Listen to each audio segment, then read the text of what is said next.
Alright, so this is now the final lecture for Anatomy and Physiology 1. This is going to cover human development and then going into a crash course of genetics. Keep in mind, embryology and genetics are like my backyard, so I'm going to try to hold myself back and not go too crazy with all this. Because if you want to learn about genetics, take my genetics course. If you want to learn about embryology, take my developmental course. Simple as that. Alright, so let's see. We left off then with the menstrual cycle with the female and all the hormones. Again, got to stress, got to know where the hormones are made, where they go, and what they do in both the male and the female. I can't stress that enough. Your last quiz is only on that. That's how important the hormonal, how the hormones are.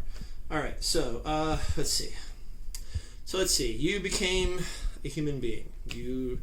Your parents had sex, and bada bing, here you are. Let's talk about how this happened. All right, so as we left off in the male, we said that in the male that the spermatid, when they're in the epididymis, which is the backside of the testis, they have a very thick cell membrane around the head of the sperm with lots of cholesterol in it.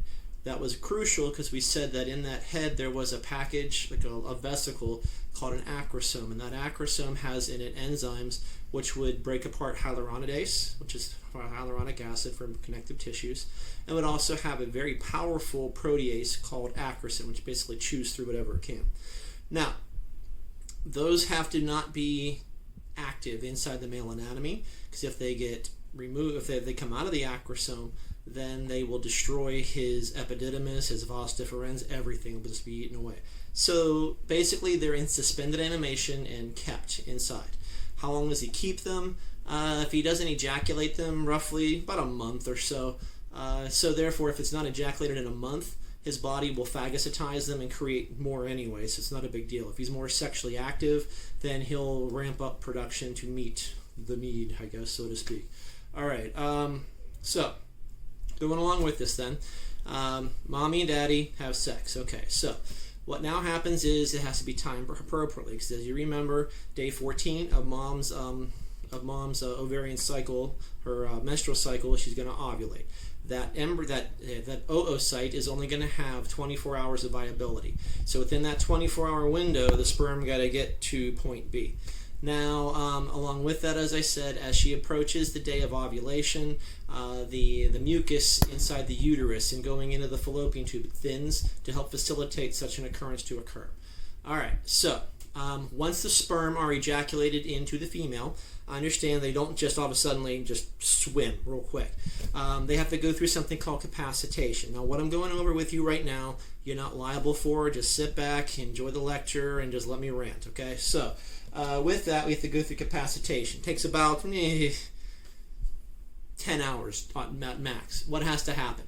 As we know, when you ejaculate into the vagina, it is lovingly Hell's Cavern, so the pH drops dramatically. That's going to be crucial, because the drop in pH is going to leach the cholesterol out of the head of the sperm. Well, what does that do? This is going to sound incredibly familiar to you in one of our muscle contractions. Calcium door is open, calcium flows in, starts to depolarize. Now what starts to happen? The mitochondria start to work, and they start to break down the fructose that's in the semen, creating ATP, which then makes the tail start to wag. Now they can start to swim. At the same point, that acrosome lid on it, that on the cell membrane, starts to become thinner and thinner and more fragile. The whole idea is that when it bumps into the egg, it's going to have to release the acrosome to be able to then get to the surface of the immature egg. Remember, the egg is a secondary oocyte stuck in metaphase 2, hasn't finished division yet in meiosis. It won't do so unless it's fertilized by the sperm. Otherwise, it's going to travel on down the fallopian tube and be expelled with the next month's menses. All right, so we went over capacitation. Good enough. As we said, the sperm is now going to meet the oocyte up in the distal third of the fallopian tube. That's all the further it's going to go in 24 hours. Now, understand, the first sperm that hits the target is never the first one to actually fertilize the egg. You need about 200, 300, 400 to actually chip away. So what you got to imagine, you have an egg. The immature, I keep saying egg, it's an immature oocyte, secondary oocyte. And whenever that Graafian follicle ruptures, there's going to be residual tissue around this core oocyte. Well, that area is basically a debris field which then the sperm have to basically chip away a hole to get in there. Now the thing with the sperm is, once they release their acrosome, they have to fertilize right then and there, otherwise they're going to perish and then another one takes its place. So what you got to imagine is there's like a treasure chest that would be the surface of the secondary oocyte, and you got to dig down to get to the actual pay dirt, so to speak. So it's never, like I said, the first one, unless it's an in vitro fertilization, but because then you're actually injecting it or letting it go by itself. But normally it's usually, like I said, 200, 300, maybe 400 sperm to actually chip away at it. Now, as I said, when the acrosome is released, it's going to give off two enzymes. Hyaluronidase, which breaks up hyaluronic acid, which is for connective tissue, that's that area around it. And then we're also going to have acrosin, which is the actual main protein chewer. That's going to be the main one that will eventually chew a hole in the outside of the secondary oocyte, facilitating the sperm head to enter and then to fertilize. All right, good enough? So what you have now is, again, you have your oocyte. You have an area called a zona pellucida, which is basically a water barrier, and then you have these other granulosa cells outside of it. So like I said, when the sperm come, they have to weave their way through these granulosa cells, eventually hit the zona pellucida, and eventually chew a hole in and insert the head of the sperm. Now the problem is this. As we said, there's only 24 hours for this to occur. You only want one sperm to fertilize the oocyte, not two, because again, you know the sperm carries half the DNA, the oocyte carries the other half, 23 and 23, 46. You don't want another 23 to do it. That would be then called polyspermy, which would then mean that the amount of genetic anomalies that would set up immediately would be crazy, and this thing would be non-viable from this point on. It can't survive. So how does the oocyte prevent more than one sperm? Well, there's what are called two blocks, a fast block and a slow block. The fast block, again, this is going to sound incredibly familiar. Once the sperm enters into it, sodium channels on the egg start to open up and sodium rushes in. What does that do? It depolarizes the outside level of the secondary oocyte. Think of it kind of like a little force field, and it basically makes a magnetic push where everything in the area gets pushed back. That's a fast block. That's not going to last long. So the slow block now, cortical cells will now start to rise to the surface of the oocyte, and what they'll do is create a hydrophobic barrier on that area, a watertight barrier. Think of it kind of like a very thick trampoline, so that once that sperm head gets in, there's now a trampoline over it, so any other sperm that want to get in, no matter what they release, no matter what they do, they simply just can't get in and they bounce off. That's how then you prevent genetic anomalies from too many chromosomes during fertilization. All right. So let's flip and see. From that then, hopefully if I put in the notes, you should know, big star, what a dizygotic monozygotic twin is. Dizygotic twin means that there were two separate eggs, two separate sperm, same parents, maybe, same parents, and same fertilization event. And a lot of times the dizygotic twins, fraternal twins, aren't even the same sex. The ones people think twins, like the identical twins, that's a monozygotic twin.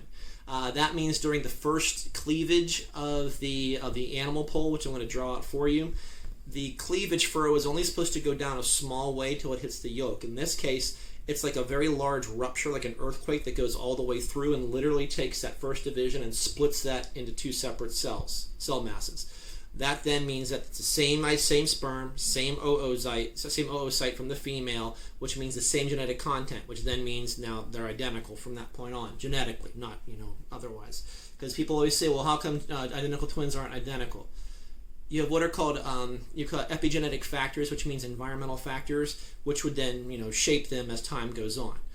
Your genetics is not the only thing that dictates who you're going to be. It's also your environment, and also how that environment allows those genes to either be transcribed, translated, or to be nullified. It's again, take genetics with me, and we'll walk you through that.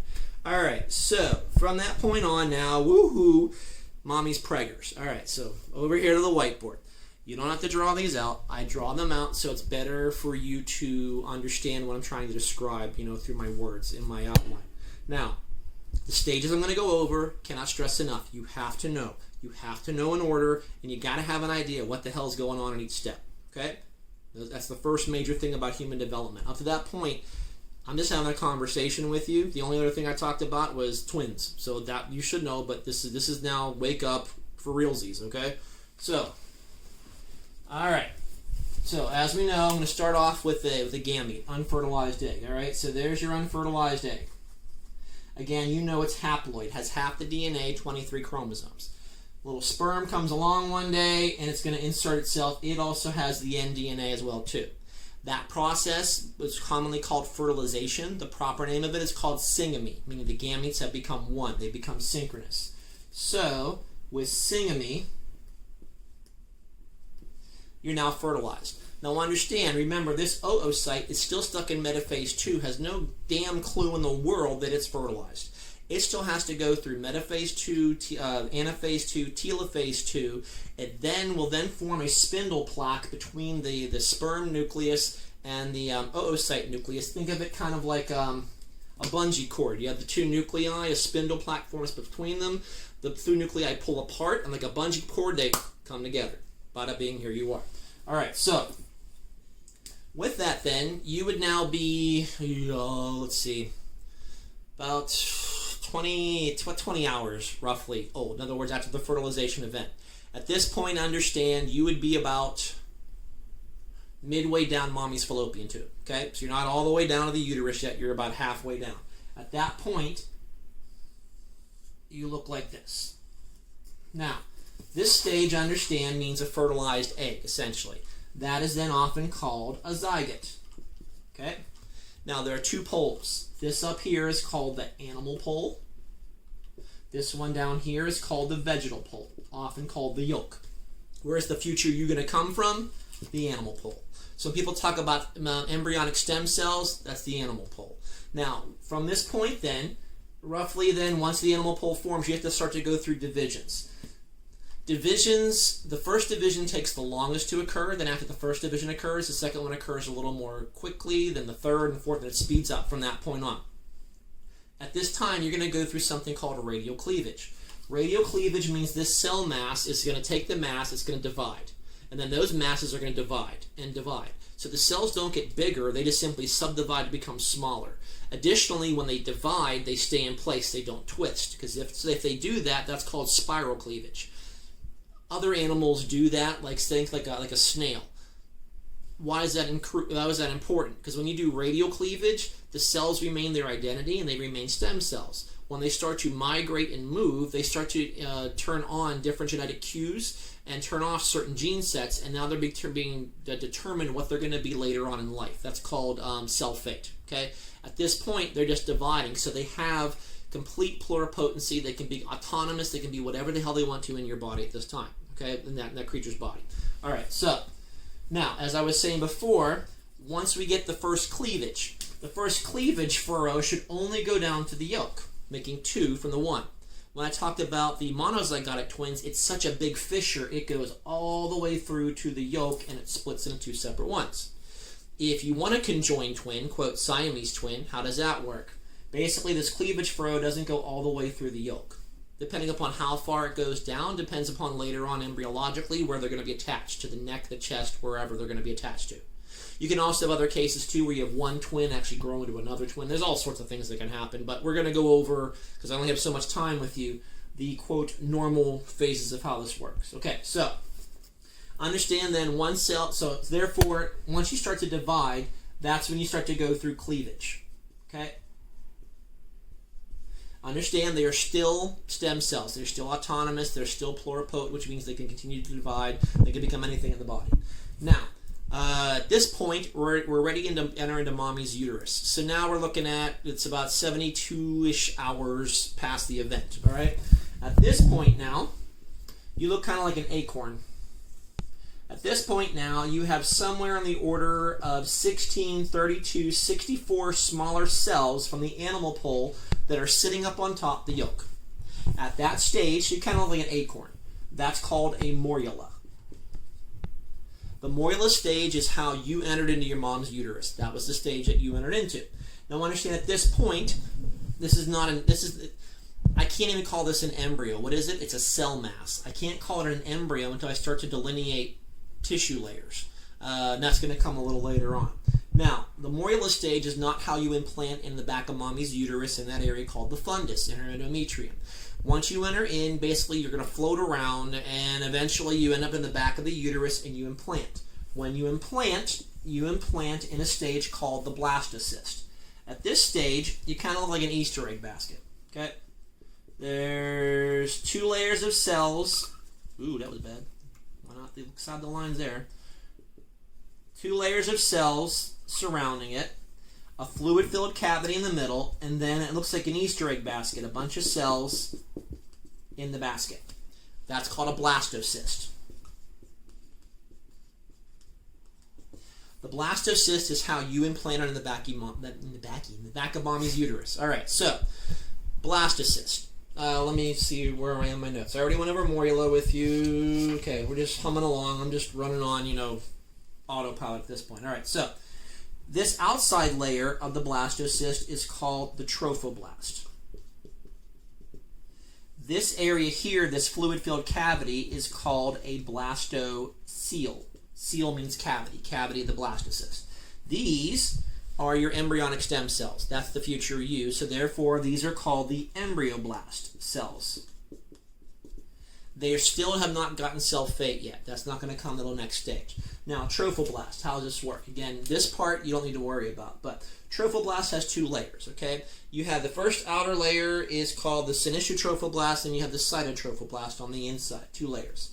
The outside layer, which is the sinistotrophoblast, that is, once it hits in the back of mommy's uterus, it releases digestive enzymes, which literally chew a hole in her endometrium. Think of it kind of like a grain of sand getting into an oyster shell. Does the oyster want the irritation? No, it actually grows the mother of pearl out onto it to make it into a pearl. Now imagine mommy's inside of her uterus, the endometrium is like this. And it actually, because it causes an irritation, the endometrium will divide and reach out and then cover over the developing cell mass. That's the connection, first connection between what's going to be baby and offspring. Okay? Now, the next layer down. The next layer down is, if you remember from a previous lecture, I said that once mommy is preggers, baby's going to give off, not baby, but this mass of cells is going to give off a hormone called HCG, human chorionic gonadotropin. That comes from the second layer.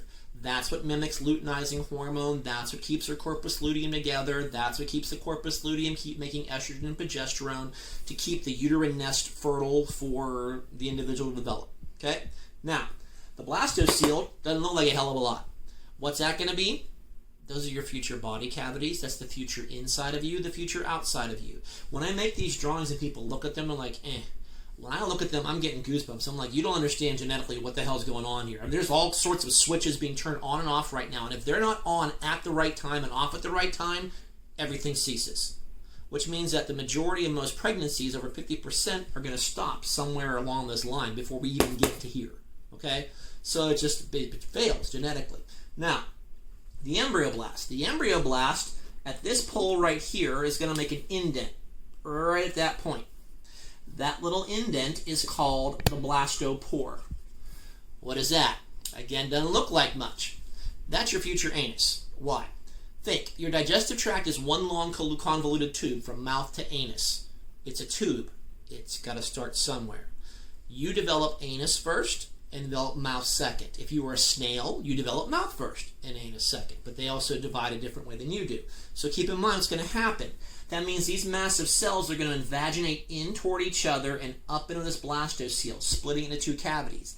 As that does it, the blastopore is going to start moving from one side, eventually all the way to the other side, mouth to anus. Your digestive tract is now laid out. Okay, where's that going to happen? Coming up. All right, so next. These cells in the embryoblast do not remain attached to themselves. They're going to go through something called epiboly. Looks like epiboly, E-P-I-B-O-L-Y.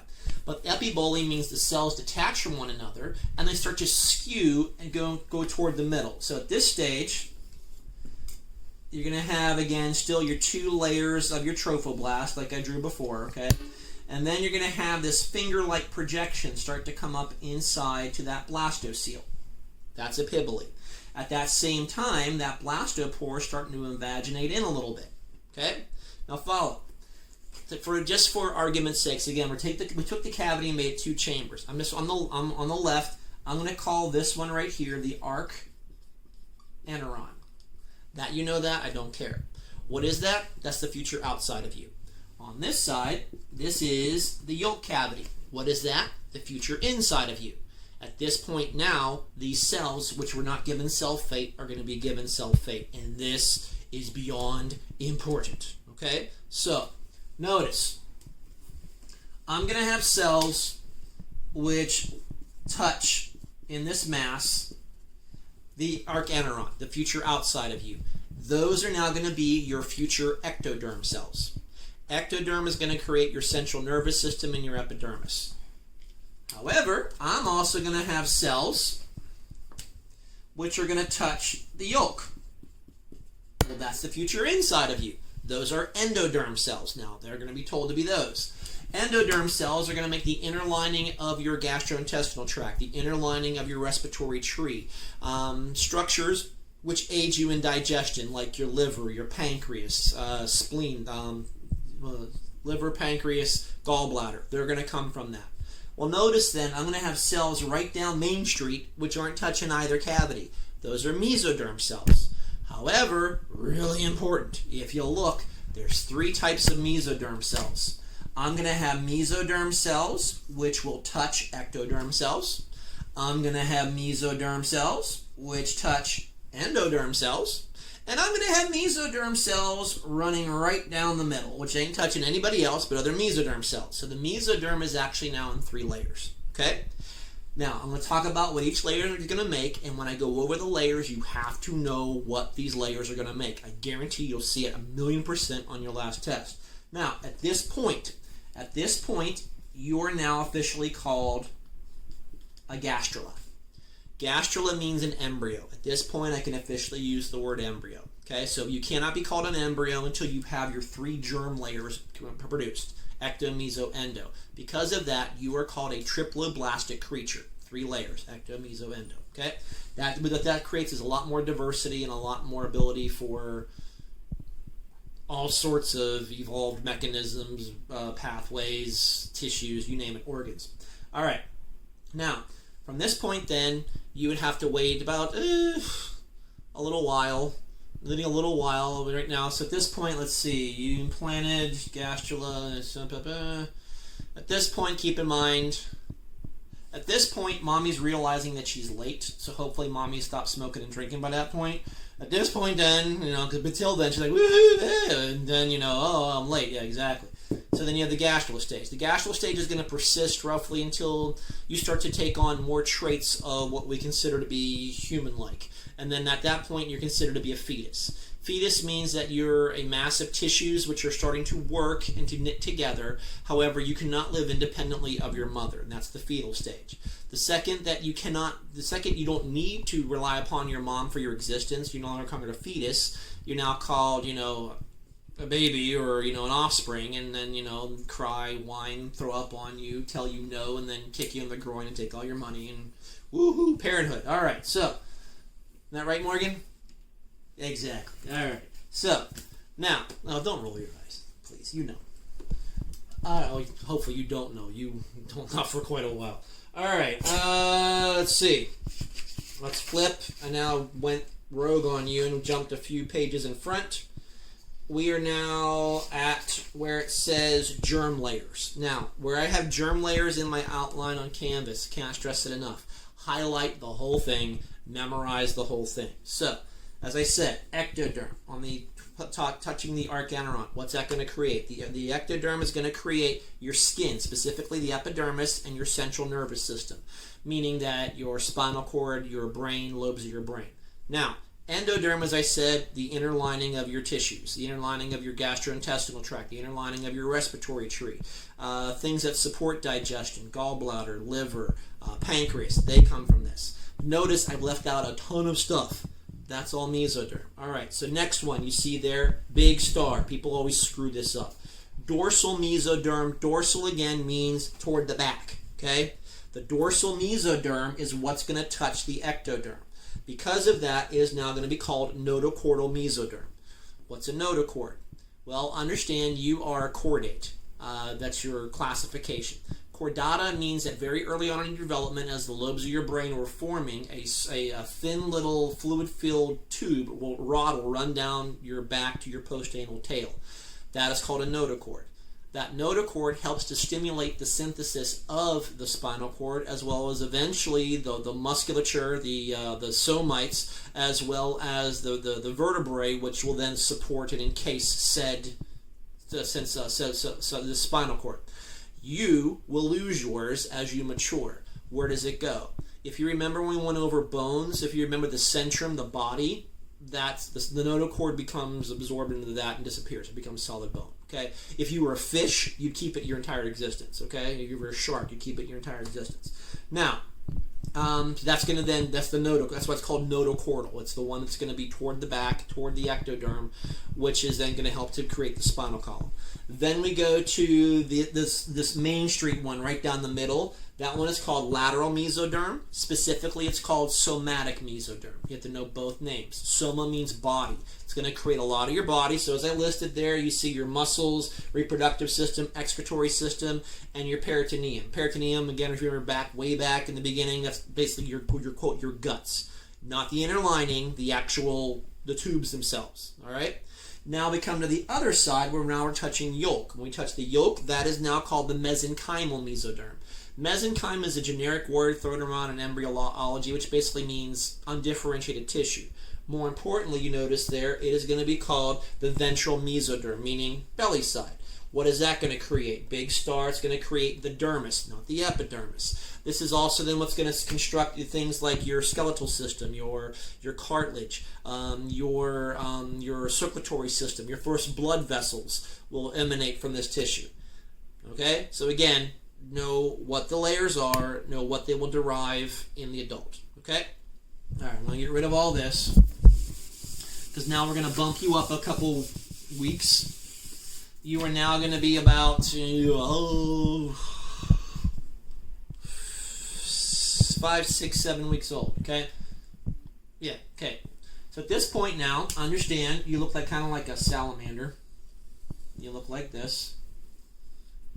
Again, you're going to have an eye spot. Your eye hasn't formed yet. You're going to have your lobes of your brain, your preencephalon, mesencephalon, telencephalon, and we're going to have that notochord running down your back to your postanal tail. At this point, you're going to have a series of muscles, which look like chevrons running down your back. Those are going to be the muscles eventually of your back. They're not your vertebrae at this point. At this point, you don't have a jaw. You have gills. At this point, people had gills. Yes, this was gill arch number 1. This was gill arch number 2. You had a postanal tail. You're sitting on it right now. That's your coccyx. It gets reabsorbed back into your body. The notochord again disappears. This part of your neck doesn't exist. Those are your pharyngeal gill slits, and it's also in it has something called an endostyle, which is making mucus. A lot of more primitive animals will keep this. Now, most importantly, at this point now, you're going to have a series of membranes coming off you to support you and to go on this. Because you are a placental mammal, we have to get to that point. All right, so first off, imagine where this guy's little belly button would be, all right? So, coming around that individual, there's going to be a membrane, and that membrane is called the amnion. A-M-N-I-O-N. Amnion is when a woman's pregnant, she goes, "Oh, my water broke." That's her amniotic membrane that ripped. So what is it? It's a fluid-filled chamber. What does that do? Many things for this developing embryo. Think. When you're in an aquatic environment, you don't have gravity working on you. Cell division proceeds faster. When you're in an aquatic environment, you don't heat up and cool off very easily. It's a thermoregulator. It's a shock absorber. Mommy's pregnant, she hits into like a table, go, "Ooh," baby didn't go, "Ah, my eye." No, there's a shock absorber around it. At the same token, the most important thing it's doing is it's preventing this embryonic mass from drying out, desiccation. Because when you live on land, the biggest worry is always desiccation, drying out. Also, keep in mind, once you start to develop a jaw, you will actively gulp your amniotic fluid, but you're not getting any nutrition from the amniotic fluid. Well, what the hell are you doing it for? Because you're getting your nutrition from the placenta. People have to understand, swallowing is a learned behavior. You taught yourself how to swallow soon after this stage. think when a baby's first born, after it's done crying and they aspirate, it wants to go, it wants to suckle. It has to teach itself how to do that shortly after this stage. Otherwise, it's going to starve to death. Okay? Now, coming off of that belly button then, we're going to have two lobes, a lobe on top and a lobe on bottom. Lobe on top would be the yolk. The lobe on the bottom is called the allantoise. Okay? Now, understand these two will fuse, and that's what's going to make the placenta umbilical cord to mommy eventually. If this were, say, a chicken or a snake, well, the yolk would be your nourishment because you're not getting any nourishment from mommy because you're an egg. And the allantoise is where you're going to store your metabolic waste. Because think, if you're a chicken trapped in an egg, you're going to be absorbing your yolk. You're going to be making metabolic breakdowns of metabolites. You're going to be making waste. But you can't urinate, you can't defecate because you're trapped in your own shell. So what do you need? You need a poop sack, basically, to hold it in. And that's basically your little colostomy bag that stores your waste until you hatch. Now, surrounding the whole kit and caboodle, everything, is a membrane called the chorion. Hence, human chorionic gonadotropin. It's the most superficial of the membranes. Guarantee you've all seen the chorion before. I'm assuming you've all cracked a chicken egg before. You ever notice on the inside of the shell there's that little thin membrane? Ta-da! Chorion. What is the chorion meant for? It also prevents the embryo from drying out, but more importantly, it's for gas exchange. It's going to have O2 in, CO2 out. All right. But that would then be prior to you becoming what we would consider fetus, so you're still in transition. At this point now, your genes would kick in. You start to develop arm paddles and buds and everything, and you become more human-like as time, or more mammal-like first, and then human-like as we went a little further along. Okay, but I'm not going to go through all that. All right, so continuing on. I list the importance of the placenta. You should know what the placenta is for, obviously. You bring nutrition to the offspring and you bring oxygen. What does the placenta then take away? Carbon dioxide and waste products. That should go without saying. Also, that placenta creates a very important barrier from the developing offspring from the mommy. That's that placental barrier that prevents it. A lot of things like bacteria, fungi, parasites from getting into it. Do understand, though, that some virions are small enough to pass through it, and things like drugs, alcohol, they can easily pass through that as well, too. All right, so at that point now, we enter what's called the fetal stage. Fetal stage would be from the 8th week of pregnancy on. Notice, at the 8th week of pregnancy, basically you're a miniaturized pseudo-human, but at that point, all your basic organ systems have been laid out. They're not working yet. They're laid out. All the tissues have been differentiated. They're laid out. Your brain has been laid out. The eye is still forming, but every pattern has been laid out. In those first 8 weeks, those are genes clicking on and off like light switches. If any of them fail, you can't go past that point. Like I said, over 50% of all pregnancies will terminate before we get to where I am right now. Okay? Now, as far as then you see the pregnancy hormones, I went over them before, HCG, inhibin, just basically having a knowledge of what they are. As far as prenatal diagnostics, I'm sure you're familiar with a lot of them. You all know what an ultrasound is, basically sound waves to kind of like a sonar to hit something solid and come back. People always think it's always used for babies, but it's used for everything. You can do it for liver, any soft tissues. You can get an image, and the way ultrasounds now are, you can get a good three-dimensional color and everything else. Other things in there be doing karyotypes, genetic gene chips. Again, if we had more time, I'd go into them, what those are. Fetoscopy with an endoscope basically is a microscopic, a fiber optic cable that goes in with a small camera on. And you can actually take pictures of baby inside mommy's uterus. If you ever saw the Time Life pictures of baby inside mommy sucking its thumb, that was done through an endoscope. Now, the last two, amniocentesis and a CVS, a chorionic villus sampling. Those two you should know. Amniocenteses are usually not done until the 4th month of pregnancy. Why? Because it's painful. Basically, you have to have an ultrasound, and you take a large bore needle, and you're going to shove it through mommy's abdominal wall through 3 sides. Pierce the uterus. You want to pierce the chorion. You want to pierce the amnion, and then you want to sample roughly about 5 milliliters, if you can, of fluid. In that fluid, you have fetal cells floating around, and then you can extract those fetal cells, grow them up, and then you would eventually test them, or you'd basically squish them, called a karyotype. You would then match up how many chromosomes there are. That's a karyotype. A, quote, normal human being has 22 chromosomes, which are similar, and then the last pair, if they're similar, it's a girl, XX, or XY, it's a boy. Any other change from that could mean genetic anomalies, say for Down syndrome, could be for Patau syndrome, Edwards. That's one way to check, okay? Also in that fetal fluid or surrounding it, you can see trace proteins for everything. From, let's see, spina bifida. I mean, there's a laundry list of things you pull from it. Now, why is it done so late? Because again, you get very few false positives and false negatives. However, it's extraordinarily painful. If you hit the baby, that's bad. The needle, when it comes in, has to come in and out at the same area. Because think of it like a bubble. If you take a soap bubble and you put your finger in and make it come back out, the bubble reseals itself. But if you put your finger in one way, turn, and come out another way, well, then you made the bubble pop. Well, you just made the amnion pop, and you're losing fluid. Would it reseal? Hopefully. Now, the other one is called a CVS, a chorionic villus sampling. Back to this one here with the chorion. There's small little tufts of cells on the chorion. So this one can be done very early on in pregnancy, as early as like the 8 weeks in. Like I said, once we have an actual chorion, there's little small tufts of cells. A small little vacuum hose is inserted in the vaginal orifice, and you suck off these little cells. Well, understand though, at this point, developing offspring is, about the size of a short grain rice. It's tiny. So if it's done improperly, you would induce a miscarriage right then and there. Other downside to it is because it's still fairly new, your chance of getting false positives and false negatives is higher than doing an amnio later. Long story short, if you're pregnant or your significant other is pregnant and somebody says we have to do a CVS or an amniocentesis, you better have a laundry list of questions going, what the hell is going on? Why? Because this isn't done lightly, ever. Okay?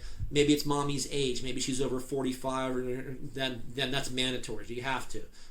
Because again, genetic anomalies are greater as mommy gets older, because as you know, she only has a finite number of eggs inside of her, and as they get older, the machinery, the genetics that actually does cell division, separation of chromosomes, it gets older along with it. So your chance of mistakes increases as mom gets older. Males, as you know, they make their sperm roughly every 30 days, so that's not really an issue. Except for you're choosing the right male, I guess would be the issue. All right. As far as labor, you can read through that as well as I can. So we have now then gone through development. So understand, in the human development, the things that I stressed, you have to know the stages in order, you have to know what's going on, and you have to know the tissues which are derived from the ecto, meso, and endoderm, the different layers of the mesoderm. That's non-negotiable, okay? Everything else, we were just having a conversation, all right? Okay, now, let's on to genetics now. Now, in my notes that I gave you on Canvas, understand anything in bold, anything underlined, those are vocabulary terms. You can't stress it enough. Know them. Know what they are. You should know what a trait is. You should know what heredity is. I'm not going to go over it. You can read it as well as I can. You should know what a pure line is versus a hybrid. Pure line means that every time you do the pairing, you get the same version of the trait in every pair. Often called a purebred, that's called a pure line. Hybrids, basically, you would call your mutt, where basically you get the variety. However, if you look evolutionarily, the hybrid, the mutt, is the one that has the variety and actually is stronger in the ever-changing environment. Now, Gregor Mendel, I'm sure you're all taught, the pea plant guy. I don't have time to go in, the history of the pea plant, the people in front of him like Cole Reuter and T.A. Knight and all these other people. But again, if you ever, I'll go that with you genetics. Now, Mendel is given the credit as being the father of modern genetics. He wasn't the first one, understand. The reason why he's called the father of modern genetics is because he was the first one to quantitate everything and actually show numerical mathematical trends. You can't do genetics without statistics, so therefore you need data to do statistics, and Mendel is the first one to provide this. All right, so, real quick. Gregor Mendel, as you understand, is going to have to set up his experiments, all right? So he has to get purebred tall plants and purebred short plants, pea plants. We'll just do this quick. Now, Gregor Mendel isn't stupid. He realizes that in order for a trait to occur in an organism, it has to be the culmination of what he calls two factors. He doesn't know what genes are. They're not discovered at this point, so he calls them elementae. You get elemente for mom and dad, paternal and maternal. Okay, how they interact give you the trait. All right, so that's why we use 2 letters. That's Mendel. Now, one from mom, one from dad. Now, for each trait, we're going to talk about minimally. Now, for you, we're not going to go through any weird side ones, any weird exception ones. You're welcome. But again, take me for genetics, and sky's the limit. All right, so with this, Mendel, as you understand, does something. He says, okay, what if I take purebred tall plants, meaning that this plant resulted from parents that were tall, whose parents were tall, who were parents, and they all have the same trait every time. With purebred short plants, same thing. When he bred them at this time period, people thought, well, genetics is essentially blending. So basically, all the offspring should come out medium height. What does he notice? They 100% come out tall. No short, no medium. That's weird. Then he takes two of that first generation, called the F1, and interbreeds them. What does he find out? 3/4 of them are tall, 1/4 of them are short, no medium. Huh. He does now the same thing for the color of the peas, green versus white. Then he goes, okay, let's do the flowers, purple versus white. Sorry, green versus yellow, purple versus white. Let's do wrinkled peas versus round. He does it for a laundry list of about 8 traits. And he sees the same trends every time.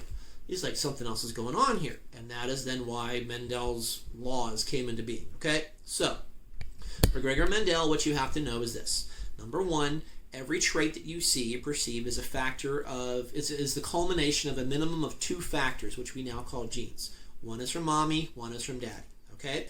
Now, another term we use from Gregor Mendel, homozygous, heterozygous. Homozygous. Homozygous means the same version of the trait from both parents, like tall, tall. That's homozygous. Short, short. That's homozygous.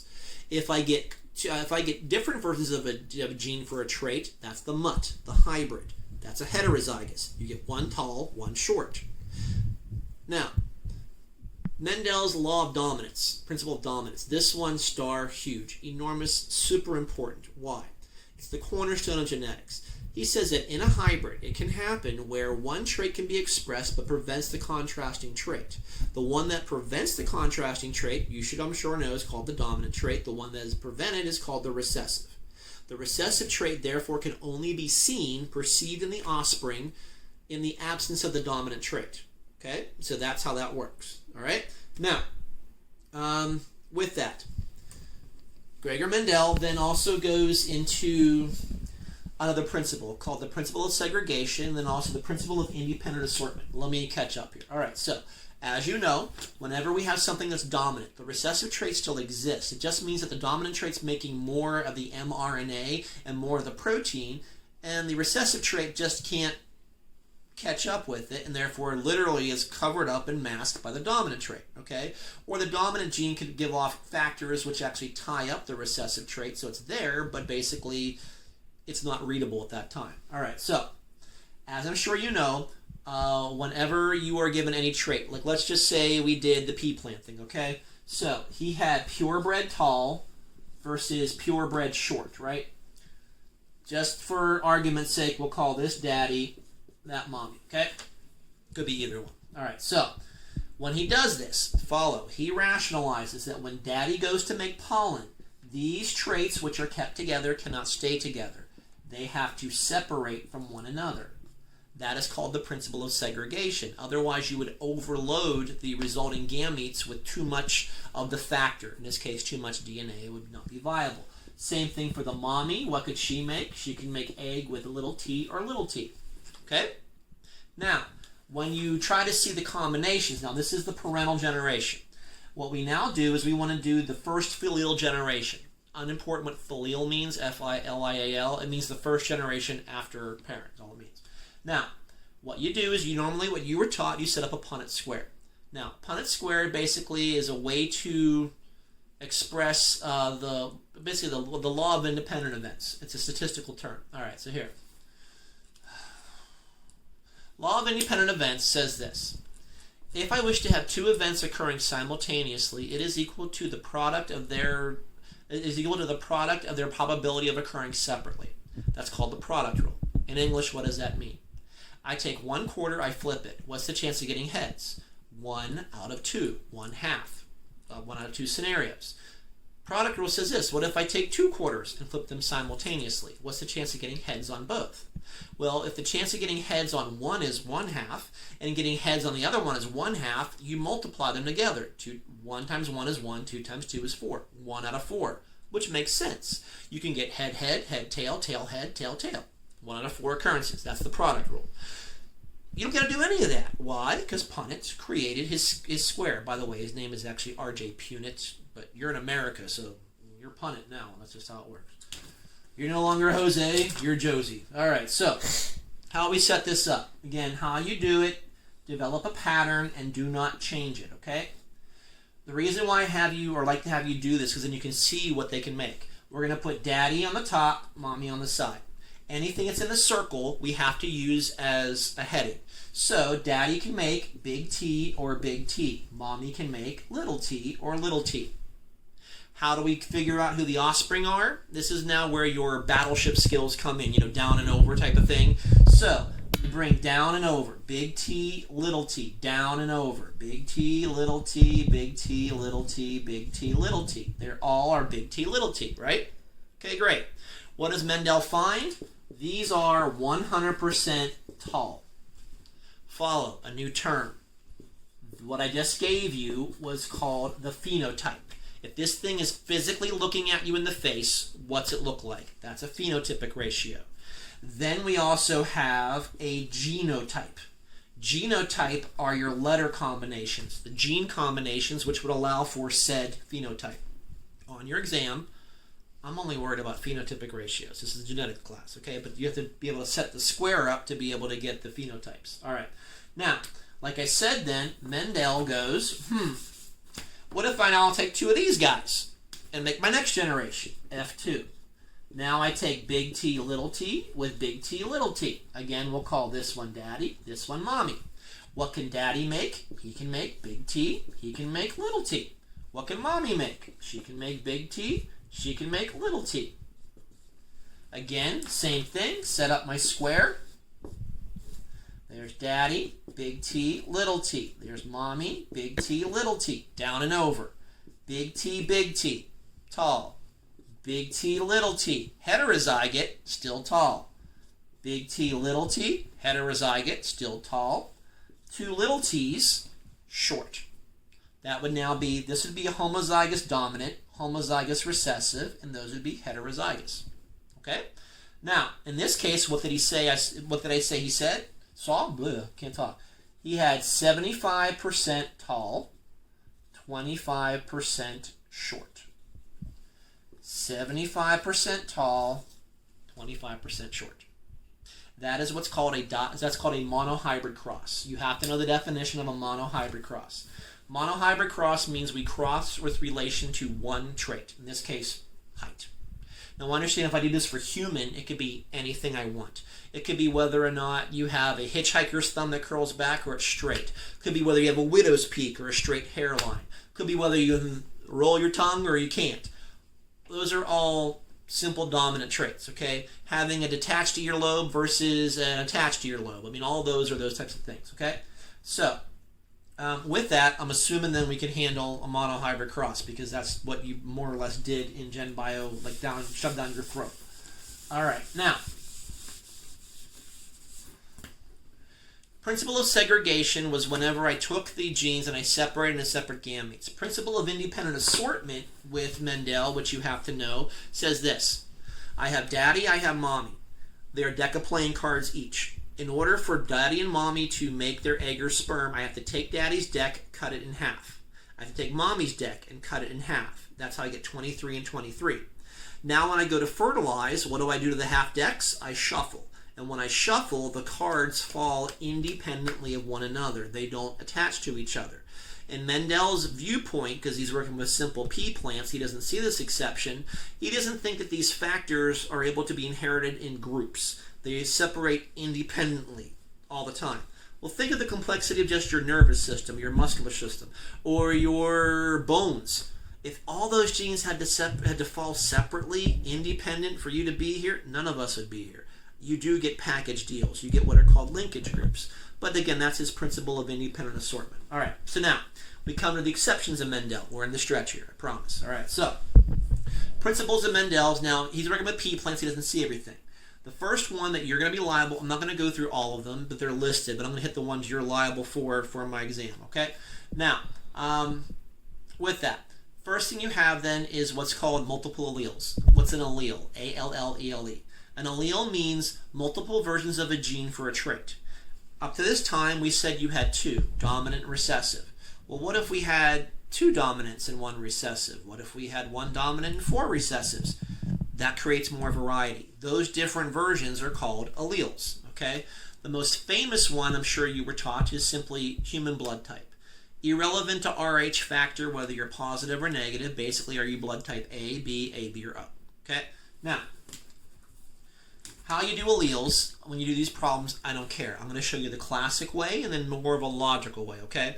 When you talk about alleles, genetically, classically, you use the letters I to show versions of, okay? So, understand for humans, we have blood type A, blood type B, blood type AB, and blood type O, correct? For human blood type, there are three alleles. There's a dominant gene for A, a dominant gene for B, and a recessive gene for O, okay? So, we have a dominant gene for A dominant gene for B, and a recessive gene that codes for O. All right? So classically then, there are two ways for you to be blood type A.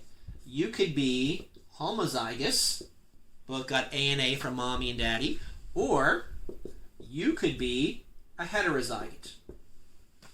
You could be a carrier of O. Another way to say the same thing, you could be AA or you could be AO. In both cases, you're blood type A.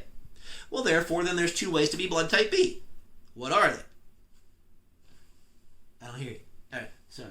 I'm getting tired. BB or you got the BO. Oh, God. One way to be AB. You're AB. One way to be O. You're OO. Okay? Now, what does that mean? Here's my red blood cell. If you're blood type A, you have a surface marker on you called an antigen. It's basically a short chain sugar which says, "Hi, I'm blood cell A. Please don't kill me." Okay? That's talking to your immune system. Now, whatever you do not have on your cell surface as a marker that is a dominant trait, but you don't possess, to protect you, your body will make antibodies against it to protect you because you don't have it. This is called recognizing self from non-self. So if you're blood type A, you make antibodies to B. If you're blood type B, you have the marker antigen for A, but then you make antibodies for A. Fine. If you're blood type AB, you have a marker for A, you have a marker for B. You can't make any antibodies because you'd attack yourself, so you make no antibodies. Therefore, you are called the universal recipient. You can receive from any blood type because you have no antibodies to agglutinate and stop that process. If you're blood type O, you're the nice guy because you got no markers on your surface. Downside is you make antibodies against A and B, which meaning you're only getting blood from blood type O. You are called the universal donor now. Why are you called the universal donor? Because there's no surface markers for any antibody to attach to. It can go in stealth. Okay? All right. So, let's do a blood typing problem. All right? Tell you what. Let's do the one that I put in your notes. That way I'll actually read it out for you and you can do it. All right. So, let me flip. We went over genotype, phenotype, dominant, recessive. We don't have to do a dihybrid cross. Don't worry about that. So, I'm under multiple alleles. Okay, so I say, if a male with blood type A, whose father was O, had a child with a woman blood type AB, what could the blood type of the kids be? You probably heard, I went halfway through it and you heard a wah, wah, wah. Slow down. Break it down. We got daddy. We got mommy, right? Daddy's blood type A from the problem. There's two ways from the blood type A. He could be AA or AO. So we know he has to have at least one A. I tell you, though, his father was blood type O. Who the hell cares about his father? Because that means he can't be AA. He has to be AO. He got O from his dad. Now, mommy, I told you, is blood type AB. Only one way to be AB. AB. All right? So, what you now do is you say, okay, well, here's daddy. What could he make in terms of blood? He could make A. He can make O. Here's mommy. What can she make in terms of in terms of blood? A or B? You do your Punnett square, you get blood type A, blood type A, blood type AB, blood type B. So you get a 50% chance of A. You get a 25% chance of AB. And a 25% chance of B. No chance of O. Okay? All right. Now, here, let's do a thought question here. There is a possibility that mommy and daddy are able to have 4 children, and those 4 children can have 4 different blood types from the same parents. How's that possible? If you ever put up with this type of question, think. If you ever need variety, do you breed the homozygotes or the hybrids? You always use the hybrids. They have the variety. Let's just say for S and G's, daddy is blood type A, but he's a carrier of O. Mommy's blood type B, but she's a carrier of O. When we set this up, you get blood type AB, blood type B, blood type A, blood type O. Both mommy and daddy had to be heterozygotes for A and for B. Okay? All right.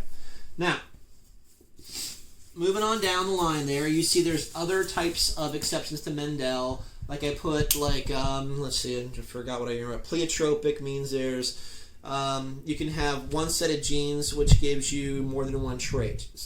You can have polygenic inheritance where genes work as a group to give you one trait. Again, in the human race, think about everything where you have a continuum. You can have height from very short to very tall. You can have intelligence, dumb as opposed to brilliant. All those are polygenic inheritance. You can have incomplete dominance. Incomplete dominance is called codominance or blending. We're not have to go over one of those, but that was the classic way that people thought genetics occurred. Now, after that, we then go into drop down to where we then say chromosomes in editing. Okay, so for chromosomes, what? All right, so chromosomes. So as you know, mommy is XX, daddy is XY. So what we talk about is what is called a sex-linked trait. Sex-linked traits means there are traits that appear on the X but not the Y. The female, understand, she gets full sets. The male gets 2 full sets, and then the other one is going to stop and not form. That's why it's Y. Therefore, whatever genes were on that little leg can't exist anymore, and therefore you get 1 shot at the trait, as opposed to a female getting 2 shots of a trait. Those are called sex-linked traits. Now, sex-linked traits. This is now where we got to worry about XX and XY. So, common sex-linked anomalies that occur in humans would be everything from hemophilia to male pattern baldness to color blindness. All those occur. So, let's look at the next problem. Next problem says in humans, baldness is sex-linked and recessive. If a bald male mates with a female that has hair but whose father was bald, what's the chance of getting a kid that's going to lose his hair? Okay, here we go. To be daddy, he has to be XY. We have to assign a letter for baldness. So let's just say big B would mean that you have hair. Little b means that you're bald. Because understand, you're a mammal, you're supposed to have hair. So as said in the problem, daddy is bald. So he would be X little b, because it's the gene that appears on the X chromosome and not the Y, nothing else. Mommy is XX. Mommy has hair, but her father was bald. Okay? Now, when I put the Punnett square up, this is daddy. He can make X little b, because those go together, and he can make Y. What can mommy make? She can make X big B, X little b. These are now our future children. X big B, X little b. Female, gonna keep her hair. X big B, Y. Male, gonna keep his hair. X little b, X little b. Female, she's not gonna keep her hair. And then we got X little b, Y. A boy who will eventually lose his hair. So the question asks, overall, what's the chance of getting a kid that's gonna go bald? 2 out of 4, 50% chance. But you gotta be careful. If I say something like this, if they have a son, what's the chance of getting a kid that will keep its hair? Now we take the whole thing into consideration, and it would be 1 out of 4. You got to be careful the way the question is phrased. Okay. Now, last but not least, to finish up this is so you will have 3 Punnett square problems on your exam. One will be a monohybrid cross, one's a blood typing, and one is a sex linked. So. At the end here, then I go over mutations. I don't have time because I'm running out of data here. So, Major mutations you have to know, chromosomal alterations and gene mutations. I'm just going to give you the list, know what they are, know what happens. Okay, so first off, chromosomal alterations under trisomy, which means having an extra set of chromosomes. You got to know trisomy 21 is Down syndrome and the traits. You need to know Klinefelter syndrome. Number 4 is XXY, and that's a form of hermaphrodism. You got to know trisomy X, which is XXX. It's called a metafemale. Doesn't really normally doesn't show many outward conditions, outward traits. XYY is called metamale or supermale. Only at far extreme, he'll overproduce testosterone, be large, and basically violent. But that runs on a continuum. That one you got to know too. For monosomy, only one you got to know there is Turner syndrome, is XO. She has an X chromosome, not the second one, so therefore she's short, never sexually matures, and has a webbed neck. Come down to gene mutations, albinism you should know because we talked about it when we went over integumentary. You should know sickle cell anemia because that's when the hemoglobin misfolds. Let's see, you should know number 5, hemophilia, because it is a sex-linked trait, appears on the X and not the Y. It's the inability to sufficiently clot one's blood. You should know number 6, Huntington's disease, because everything I've gone over so far, these are all recessive traits, which give you the anomaly. Huntington's disease is unique, where it's a dominant trait, which will give it to you. Androgen sensitivity, number 7, I went over with you in a previous lecture. And last but not least, Werner syndrome, you don't have to worry about, but that's premature aging due to the inability to copy or repair one's DNA. Those are the ones you see on Sweeps Week where the kids are progeria megala, where they're like, that's the severe case, where they're 3 to 5 years of age, like they're 60, 70 years of age. That's that one. All right, so ends all this. If you have questions on how to do Punnett squares, I will be on Canvas in chat on Wednesday, so feel free to ask. And see you then for the test. All right, thanks.